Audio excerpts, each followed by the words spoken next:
ಒಂದು ಒಂದು ವಕ್ರ ಒಂದು ಅಂಚುಗಳು ಒಂದು ಶೃಂಗಗಳು ಕೂಡ ಒಂದು. ಈಗ ಮೂರನೇ ಆವೃತ್ತಿ ಸ್ತಂಭಾವೃತ್ತಿ. ಸ್ತಂಭಾವೃತ್ತಿಯಲ್ಲಿ ಸಮತಲ ಮುಖಗಳು ಒಂದು ಎರಡು,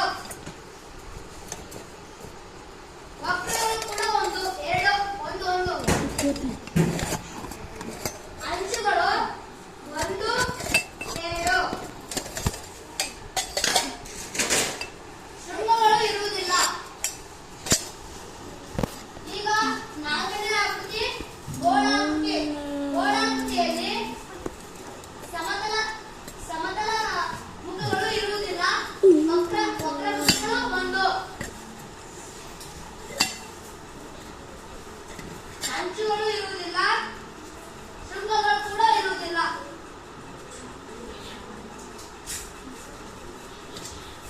ಈಗ ಐದನೇದು